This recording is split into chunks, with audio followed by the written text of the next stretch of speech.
This is the story of Thomas Whitaker, a man who has carried bitterness in his heart for over 30 years.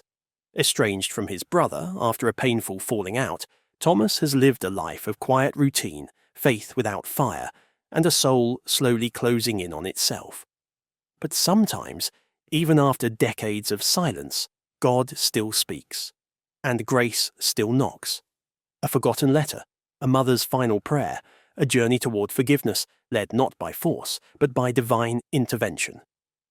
Before we begin, if this story touches your heart, don't forget to leave a comment and share your thoughts.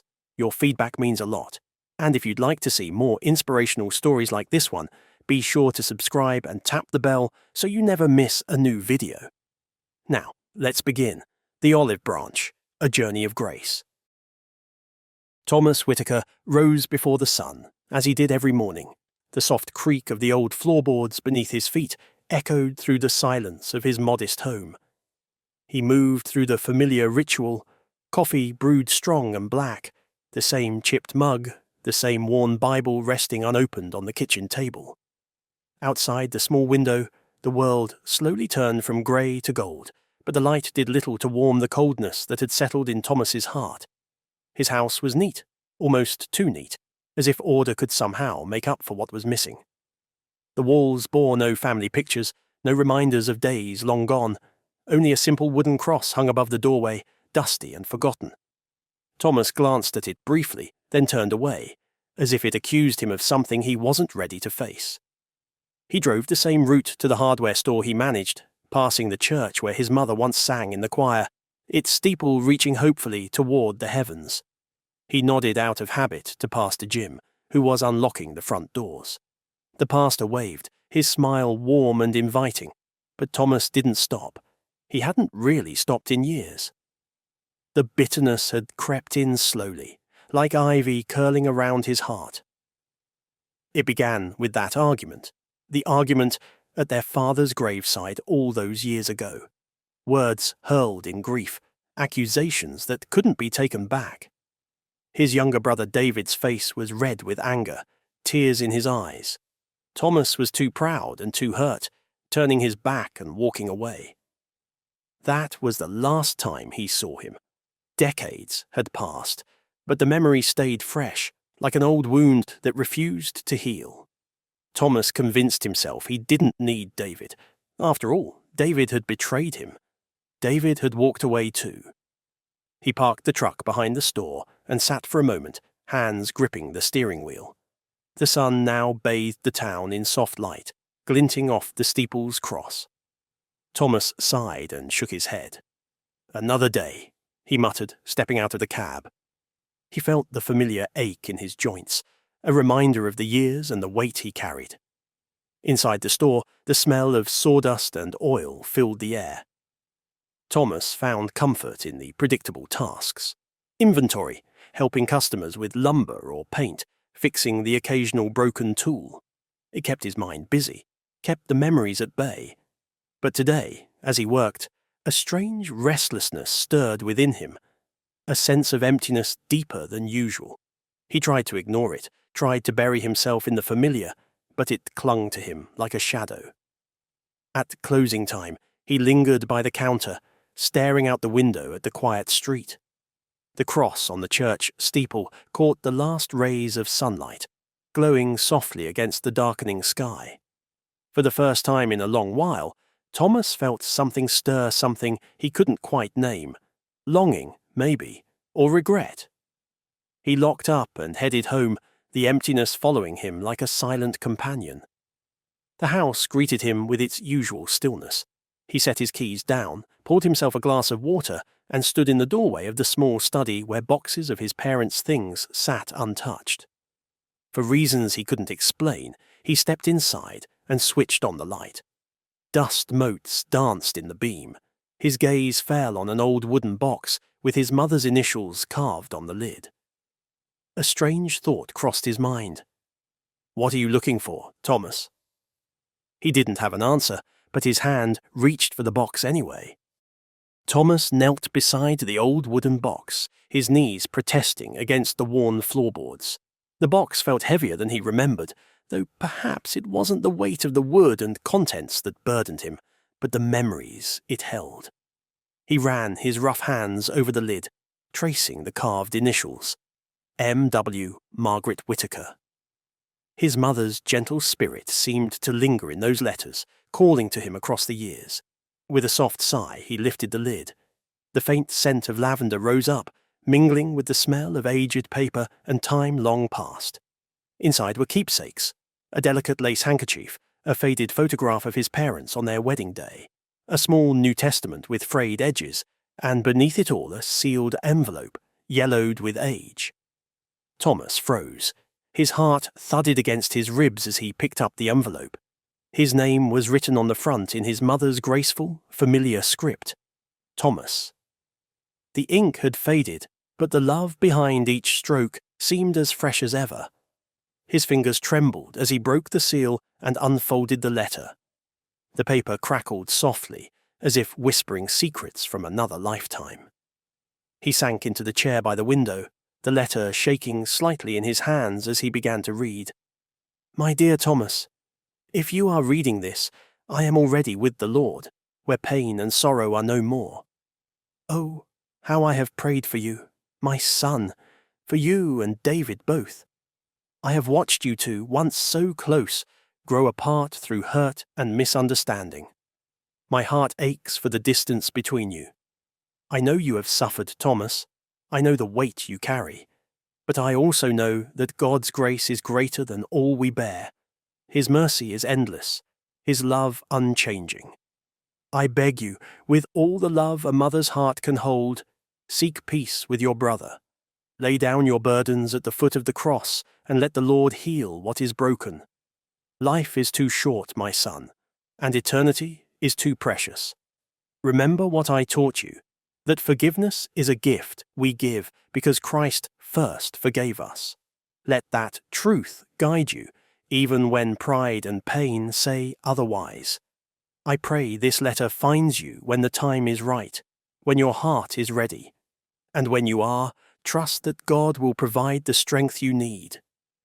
With all my love, Mother Thomas stared at the letter long after the words blurred through his tears. He hadn't cried in years, had taught himself not to, but now the dam broke, and he wept quietly in the dim light of the study. The house seemed to hold its breath around him, the silence deep and sacred. Outside, the wind stirred the branches of the oak tree, and somewhere in the night, a church bell chimed softly, as if heaven itself bore witness to his sorrow. Thomas clutched the letter to his chest, rocking slightly like a boy again in need of his mother's comfort. "Why now, Lord?" he whispered. "Why show me this now?"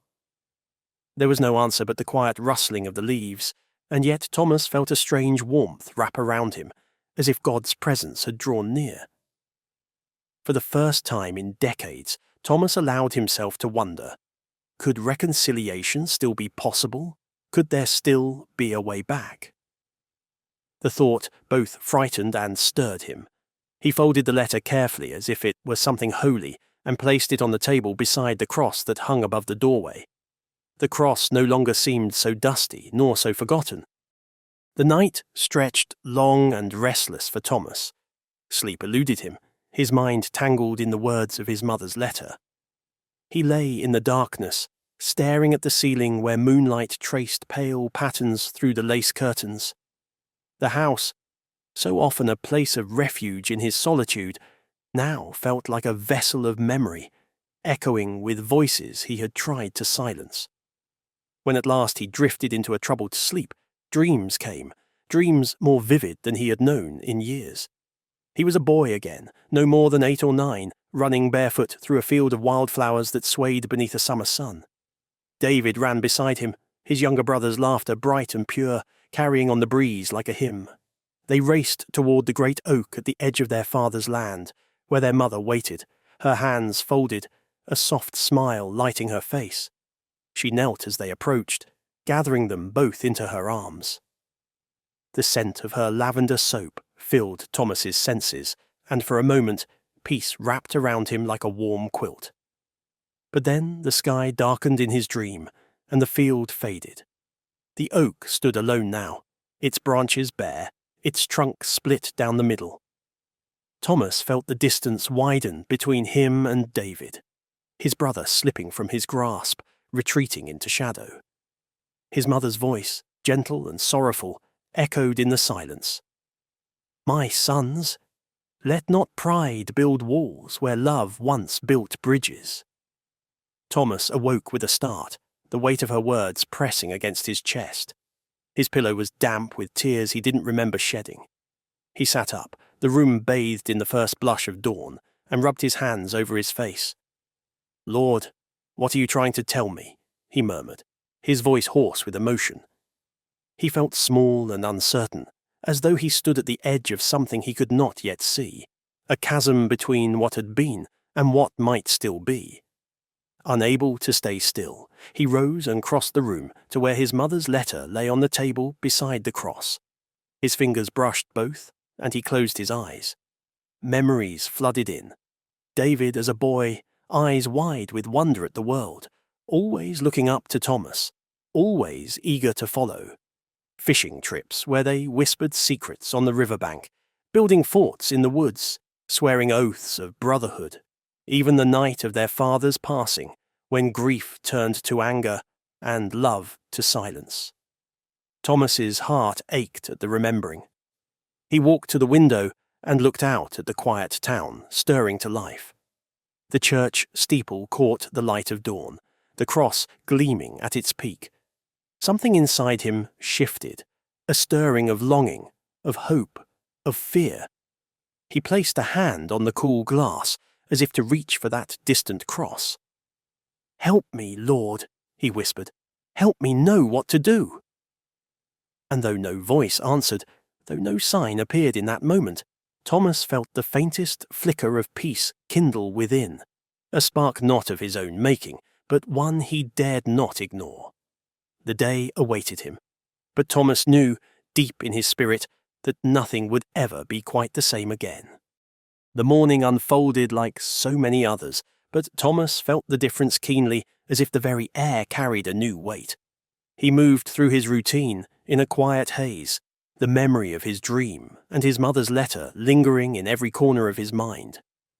By mid-morning, the store felt stifling, the walls closing in around his restless spirit. When noon came, Thomas locked the door and stepped out for his usual cup of coffee at the small cafe down the street. The bell above the door jingled as he entered, and the familiar smell of fresh bread and roasting beans greeted him. "Afternoon, Mr. Whitaker," called the young woman behind the counter.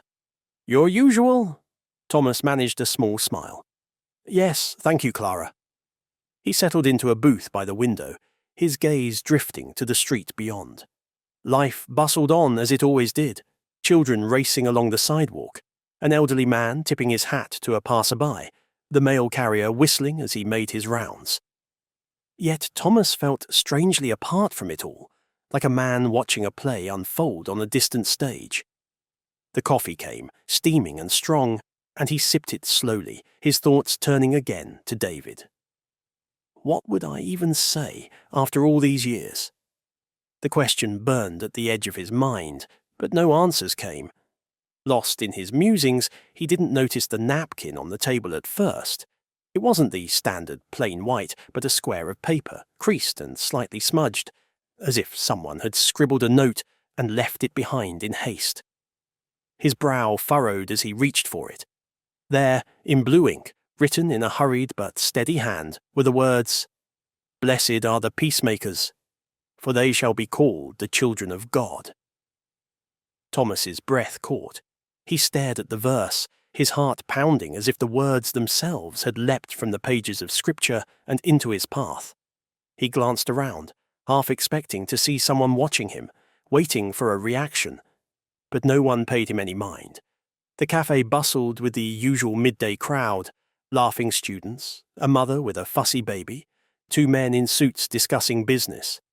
He read the verse again, the words searing into his heart like a brand. He knew the passage well. His mother had quoted it often during his boyhood, especially in times when strife brewed between him and David. Was this a coincidence? The logical part of him wanted to believe it was, a simple, random note left behind by a stranger. But deep down in that quiet place where God speaks, Thomas sensed otherwise. The verse felt like a gentle nudge, a whisper from the divine. Do not ignore this, Thomas. He folded the napkin with trembling hands and tucked it into his pocket as if it were a sacred relic. His coffee sat forgotten as he gazed out the window, the cross atop the church now framed perfectly by the cafe's glass pane. A soft breeze stirred the chime that hung above the cafe's door, and Thomas closed his eyes for a moment. Lord, he breathed, I think you're trying to tell me something. Help me listen, help me obey. For the first time in years, Thomas felt the faintest flicker of hope begin to stir, not born of himself, but of something greater. The day felt brighter somehow, the weight on his chest a little lighter. The path ahead was still unclear, but Thomas knew one thing. God had begun to speak, and he could no longer pretend not to hear. That night, the house felt different, somehow quieter, though no quieter than usual. Thomas moved through the familiar rooms as if seeing them with new eyes, the napkin still safe in his pocket, like a precious keepsake. He couldn't bring himself to throw it away. Instead, he placed it alongside his mother's letter on the small table beneath the cross. The two seemed to belong together, threads of a tapestry God was beginning to weave. Weariness tugged at him as the hour grew late, but sleep did not come easily. When at last he drifted into slumber, it was deep and dream-filled, vivid in ways that touched the soul. He stood once more in the fields of his childhood, the tall grass swaying like waves upon the sea, the air thick with the sweet scent of honeysuckle. The sky was wide and endless, brushed with gold and lavender as the sun began its descent. Thomas felt young again, the weight of the years lifted from his shoulders. In the distance, his mother waited in the garden she had tended with such care, a place of wild roses and climbing vines where bees hummed and the soil smelled rich and good. She stood beneath an olive tree that had never grown there in life, its branches heavy with silver-green leaves, shimmering softly in the light. She held an olive branch in her hands, stretching it toward him, her face radiant with love and longing. The breeze lifted her hair, and the folds of her dress moved as if stirred by some heavenly wind. Thomas tried to speak, but no words came. His throat ached with unshed tears. He took a step toward her, and then another. But no matter how far he walked, the distance between them remained close enough to see her eyes, but too far on to feel her embrace. Her gaze held his, tender and pleading. Though she said nothing, her meaning was clear. The olive branch symbol of peace, of forgiveness, of hope. It was his to take, if only he would reach for it. A sudden gust scattered the petals at her feet, and the scene began to fade. The garden, the tree, his mother's face, all dissolved like mist in the morning sun. Thomas awoke with a start, his heart hammering in his chest. Moonlight streamed through the window, casting pale patterns on the floor. He sat up, running a trembling hand through his hair. The image of the olive branch burned into his mind. He swung his legs over the side of the bed, planting his feet on the cool floorboards. The house was silent, save for the soft creak of settling wood. But Thomas felt a presence, an undeniable sense that God had drawn near in the night, speaking through the dream in a language deeper than words. He bowed his head, his voice little more than a whisper. Father, if this is your will, give me strength. I don't know how to mend what's been broken, but I want to try. For a long while he sat in the stillness, listening not for an audible voice, but for the quiet leading of the Spirit. The night stretched on, but Thomas no longer felt alone in it. The first fragile shoots of hope had taken root, and though he did not yet know the way, he knew he could no longer stay where he was. Outside, the first faint chirp of a waking bird heralded the coming dawn. A new day was on the horizon, and with it the promise of grace. Sunday morning dawned clear and bright, the world outside Thomas's window bathed in soft light. He hadn't intended to go to church. For years his attendance had been sporadic at best, more out of obligation than desire. But something within him, stirred by the dream and the letter, urged him toward that small white chapel at the end of Main Street. The church bell rang out across the town, its voice clear and inviting. Thomas stood at his front door for a long moment, keys in hand, heart heavy and uncertain. Then, with a deep breath, he stepped outside and began the short walk. The familiar creak of the church doors, the warm scent of polished wood and hymnals, the gentle murmur of voices, all of it welcomed him like an old friend. He slipped into a pew near the back, hoping to go unnoticed, but as he settled in, Pastor Jim's kind eyes found his, and the man gave a small nod of greeting that carried no judgment, only warmth. Thomas tried to quiet his mind as the service began. The choir's voices rose, singing of grace and mercy, of a love that never fails. But his thoughts tangled and raced, the words of his mother's letter, the image of the olive branch, the napkin's verse all weaving together into a tapestry of conviction and longing. When Pastor Jim stepped up to the pulpit, he opened his Bible and began to speak. Thomas heard the words as if they were meant for him alone. Brothers and sisters, today's message comes from the Gospel of Matthew, chapter 5. Blessed are the peacemakers, for they shall be called the children of God. The very verse Thomas had found in the cafe. His heart clenched, and he gripped the edge of the pew as if to steady himself against the tide of emotion rising within. Pastor Jim continued, his voice gentle but firm. How many of us carry wounds that time alone cannot heal? How many of us cling to pride, to bitterness, to the chains that keep us from the freedom God longs to give? Friends, forgiveness is not weakness. It is a strength born of the Spirit. It is a gift we give because it was first given to us. The sanctuary seemed to close in around Thomas, the walls bearing silent witness to the battle within his heart. His eyes burned with tears he could no longer hold back, and he bowed his head, ashamed of how far he'd drifted from the path of grace. As the final hymn began, Thomas felt a light touch on his arm. He turned to see an elderly woman, unfamiliar to him, her face lined with years but radiant with kindness. Her eyes shone with compassion, as if she saw straight into the ache of his soul. She leaned close and spoke in a voice only he could hear. Your burden can be lifted, son. The Lord waits only for you to ask. Before he could reply, she was gone, moving down the aisle and out into the sunlight. Thomas sat frozen, her words echoing in his heart, mingling with the pastor's message, the choir's song, his mother's letter, the dream, the napkin's verse. It was no longer possible to deny that God was speaking. Through scripture, through strangers, through signs great and small, the Lord was reaching for him. Thomas wiped his eyes and rose slowly, the weight of his bitterness now mingled with the first glimmers of hope.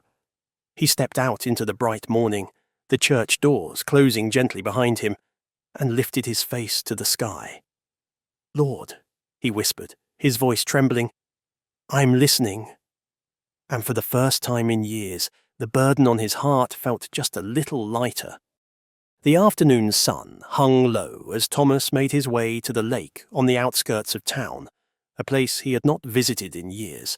The narrow path that wound through tall pines opened onto the water's edge, where cattails swayed gently and dragonflies skimmed the glassy surface. The lake had once been his refuge, a place of quiet where he and David spent countless boyhood hours, fishing rods in hand, feet dangling from the old wooden dock. Thomas stepped onto the dock now, the wood soft with age beneath his boots.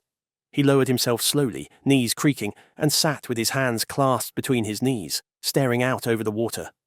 The stillness of the lake mirrored the storm within. For a long time, he said nothing, only watched as the sunlight danced across the ripples. Then, as if the silence itself demanded it, his voice broke free, low and hoarse. Why should I be the one to reach out? He asked, though no one was there to answer. His words hung in the air, carried softly across the lake. David hurt me too, Lord. He turned his back just the same. The memories came unbidden, the sharp words exchanged over their father's grave, the years of silence that followed, each convinced the other bore the greater fault.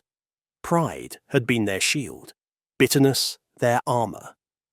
Thomas ran a hand through his silvering hair, the weight of the years pressing heavy on his shoulders. He thought of his mother's letter, of her gentle plea for peace, of her faith that God's grace could heal what seemed beyond repair. He thought of the signs, too many now to ignore, and still the battle raged inside him. "I don't know if I can," he confessed aloud, his voice cracking. "I don't know if I want to. What if he rejects me? What if nothing's changed?" The wind stirred, cool and steady, rustling the reeds along the shore. It seemed to Thomas that the very breath of God moved through that breeze, wrapping around him in his anguish. The lake shimmered beneath the light of the setting sun, and the world felt hushed, as if heaven listened. His eyes blurred with tears, and he could no longer deny. He bowed his head, his voice a whisper. "Help me, Lord. I can't do this without you. I don't even know where to begin." For a moment, all was still. Then, as if in answer, a single leaf fell from a pine branch overhead, drifting slowly down to the water's surface. It floated there, gentle and unhurried, carried toward the dock by the smallest of currents. Thomas watched its quiet journey, his heart softening as he thought of his own path, how far he had drifted, how long it had taken him to come to this place. He took a deep breath, the air sweet with pine and promise, and lifted his gaze to the horizon where the sun sank in a blaze of gold and crimson. Maybe it was time to lay down his pride. Maybe, just maybe, the first step didn't have to be perfect. It only had to be taken. Thomas lingered at the lake long after the sun had slipped below the horizon, watching as twilight gathered and the first stars began to prick the darkening sky. The coolness of evening crept in, and with it, a hush that seemed almost sacred. But as he rose from the dock, the stillness was broken not by the soft rustle of night creatures, but by a sudden gust of wind that swept across the water, stirring the reeds into a wild dance.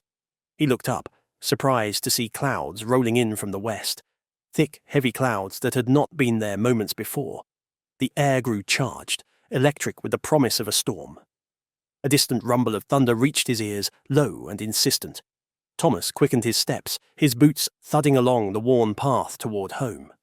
The sky darkened swiftly, and the first fat drops of rain splattered the dusty earth, raising the scent of pine and loam. Lightning flashed, jagged and bright, splitting the heavens. The thunder followed, louder now, echoing through the hills like a drumbeat from God's own hand. Then it happened. A brilliant bolt of lightning struck the great oak near the path, the very tree beneath which he and David had once shared boyhood secrets and carved their initials in the bark. The tree shuddered beneath the force, and with a deafening crack, its massive trunk split clean down the middle.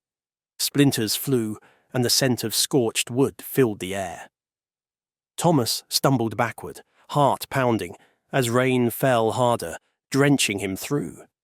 He stared at the ruined tree, the symbol of his and David's fractured bond now laid bare in the storm's fury. He could not deny it.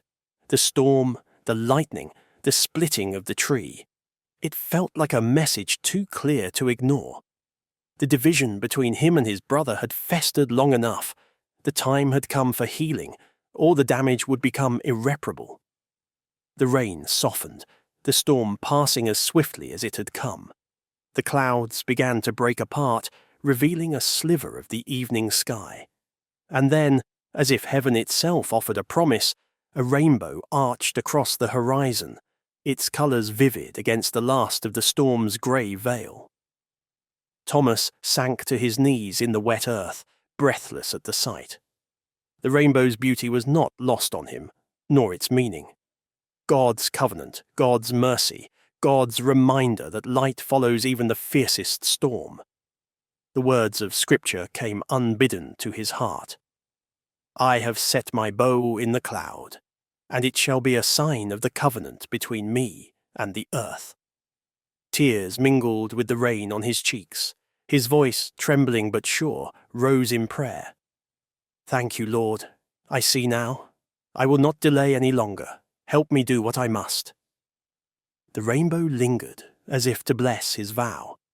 And as Thomas rose to his feet and turned for home, the path before him felt somehow clearer, the first true step of faith already taken in his heart.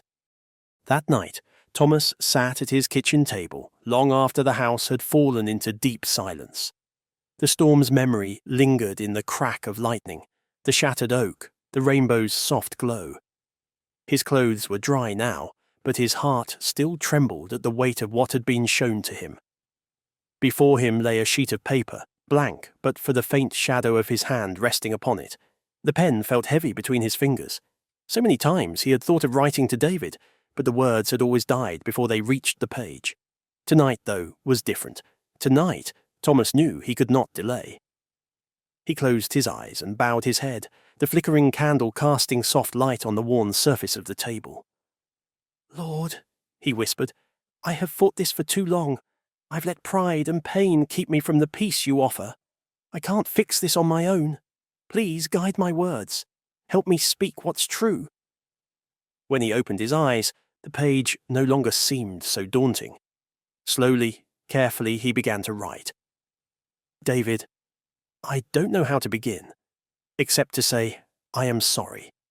I have carried bitterness in my heart for far too long, and it has only brought sorrow.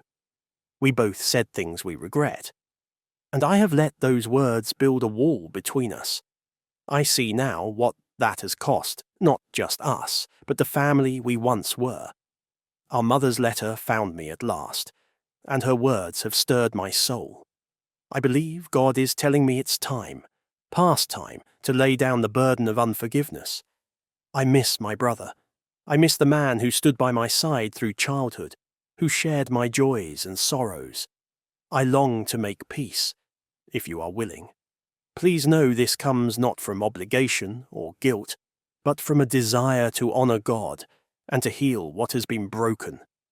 If you can find it in your heart to forgive me, I would be grateful beyond measure.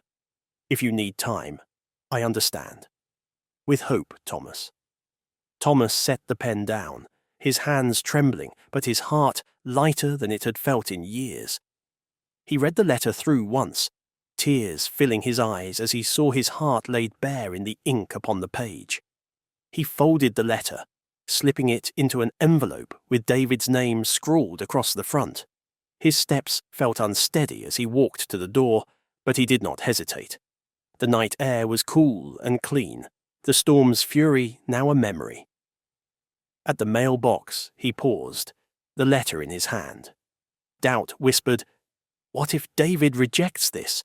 What if nothing changes?" But deeper still came another voice, the quiet, steady assurance of the one who had guided him to this moment. "Trust me."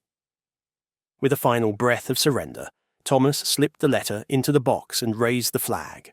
A single act, small in the eyes of the world, but monumental in the journey of his soul. As he turned back toward the house, a peace settled over him, fragile yet real. The first step had been taken. The rest, he knew, was in God's hands. The days that followed felt longer than any Thomas could remember.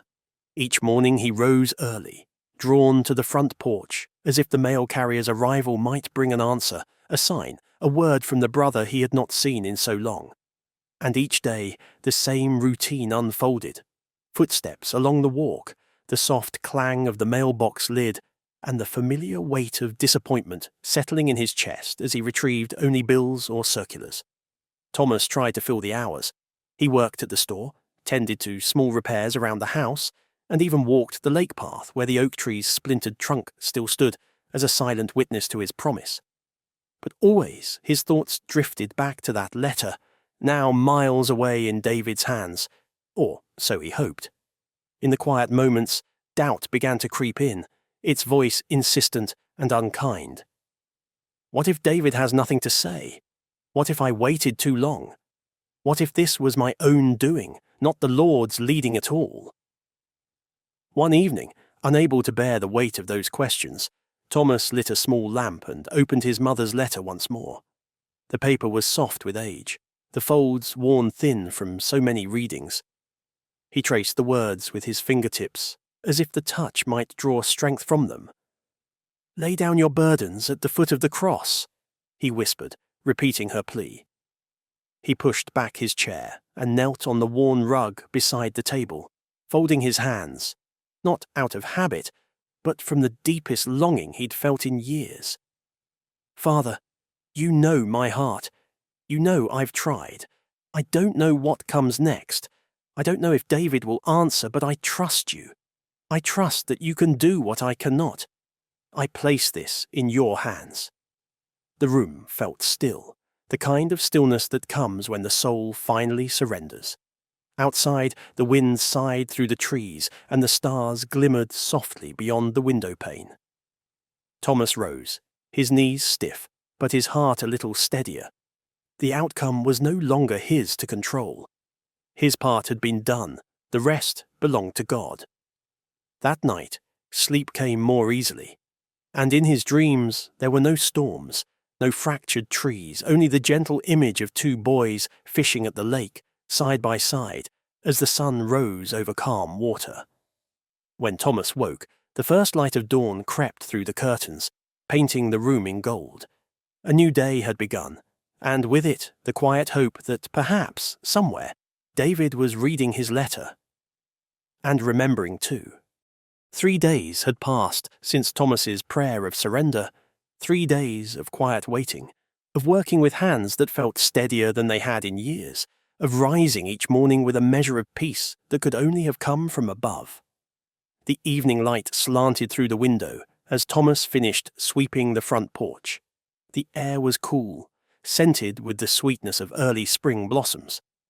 The world around him seemed at rest, but inside his heart kept vigil, listening for what might come. He was just setting the broom aside when the phone rang inside its clear, sudden sound, startling in the hush of the evening. Thomas froze, the handle of the broom resting against his palm. The phone rarely rang anymore, and when it did, it was usually a neighbor or someone from the store, but tonight felt different. The ring echoed through the house like a summons. He stepped inside, each footfall slow and measured, as if afraid that moving too quickly might break the fragile hope that stirred within him. His hand hovered over the receiver for a breath, then he lifted it to his ear. "Hello?" There was a pause, just long enough for his heart to pound loudly in his chest. Then a voice, familiar, though lined with age and distance, spoke his name. "Thomas?" It was David.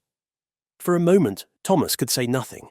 The years fell away, and all that was left was the sound of his brother's voice, raw and trembling. "David," Thomas finally said, his voice thick with emotion, "it's good to hear you." A shaky breath came through the line. "I got your letter. I must have read it a dozen times." David's voice cracked. "I've been waiting for this, Thomas. I didn't know how to reach out. I wanted to, so many times, but pride, it kept me away." Tears welled in Thomas's eyes, blurring the room before him.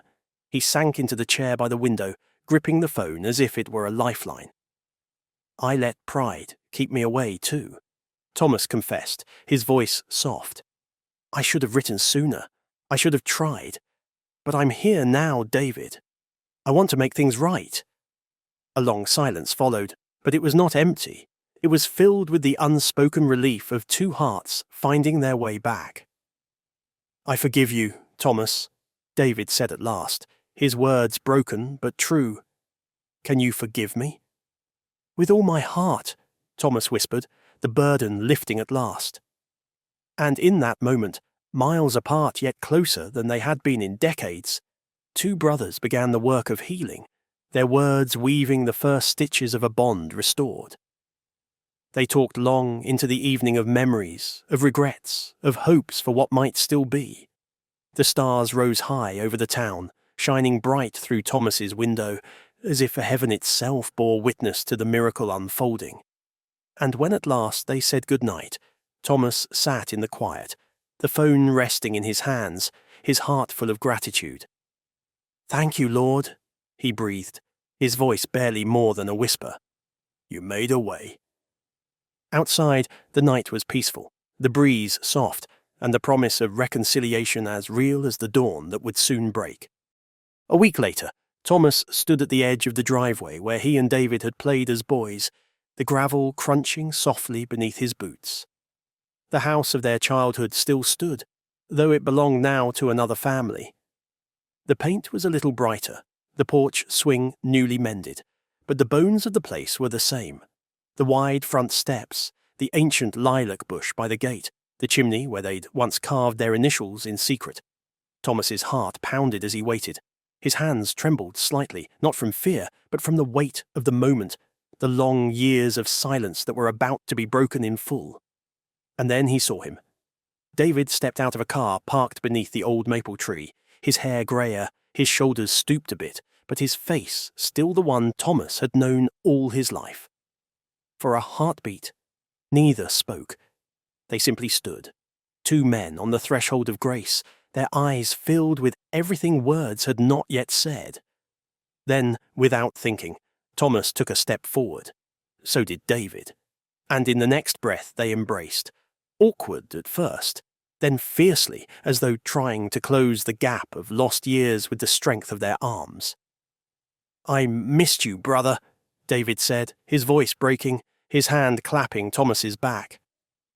"I missed you too," Thomas choked out, his own tears falling freely now, no longer held back by pride or fear. They pulled apart and shared a smile, worn by sorrow, but brightened by hope. "I can't believe we're here," David said, glancing at the house, at the yard where they'd once raced and tumbled. "Feels like yesterday and a lifetime ago, all at once." Thomas nodded. "I know." He gestured down the road. "Come on, there's one more place we need to go." They drove together in quiet companionship, the silence no longer heavy but filled with understanding. When they arrived at the cemetery, the sky was soft with afternoon light, the breeze carrying the scent of pine and wildflowers. They walked side by side to their mother's grave. Thomas knelt first, brushing a few stray leaves from the headstone. The engraving had weathered over the years, but her name, Margaret Whitaker, still stood clear, as did the verse she had chosen. "Blessed are the pure in heart, for they shall see God." David knelt beside him. Together they laid a simple olive branch at the base of the stone, a symbol of peace, of promises kept, of prayers answered at last. "Thank you, Mama," Thomas whispered, his voice steady now. "Your words reached us. God's grace reached us." For a while they stayed, heads bowed, hearts quiet. The breeze stirred the grass, and the world seemed to pause in gentle reverence. When they rose, they did so together. Brothers no longer divided, but bound again by forgiveness, by love, by the mercy of the one who had brought them here. And as they walked back toward the car, the sun broke through the clouds, lighting their path with a golden glow, as if heaven itself smiled on their new beginning. The following Sunday morning dawned clear and bright, the air fresh with promise. Thomas stood at the edge of the church steps, his hand resting lightly on the old railing, watching as families and neighbours greeted one another, laughter and warm voices filling the air. The small, white chapel had never looked so beautiful to him, not because of its simple steeple or the freshly painted doors, but because it had become, at last, a place of peace in his heart. Beside him stood David, straightening the collar of his shirt, his eyes shining with quiet joy. On his other side, David's wife and grown children waited, faces full of welcome. Thomas felt a lump rise in his throat at their kindness, at the grace that had been extended so freely. "Shall we go in?" David asked, his voice gentle, as if not wanting to rush the moment. Thomas nodded, his gaze lifting to the cross atop the steeple, gleaming in the sunlight. "Yes, let's go in. I have much to give thanks for." They entered together, the sanctuary bathed in golden light pouring through the stained glass. The choir was already singing, an old hymn, familiar and sweet. Amazing grace, how sweet the sound that saved a wretch like me. Thomas's steps slowed as the words washed over him, tears filling his eyes. Not tears of sorrow now, but of gratitude, of release. He slipped into a pew beside David, folding his hands and bowing his head. "Thank you, Lord," he prayed silently, his heart full to overflowing. "Thank you for not giving up on me. Thank you for showing me the way back. Thank you for the gift of my brother, for forgiveness, for the chance to begin again." The pastor spoke of new beginnings that morning, of how God's mercy makes all things new, no matter how broken. And as Thomas listened, he felt those words settle deep in his spirit, like seeds planted in good soil. After the service, as they stepped out into the sunshine, Thomas paused at the top of the steps. The town stretched before him, the sky a wide canvas of blue, the air filled with birdsong and the laughter of children. He lifted his face to the heavens, the warmth of the sun on his skin, and whispered, "Thank you, Lord, for everything." And with that, Thomas walked forward, side by side with his brother, into the bright promise of a new day. A man restored, a heart made whole, a soul at peace in the embrace of God's amazing grace. Thank you for joining me on Thomas's journey.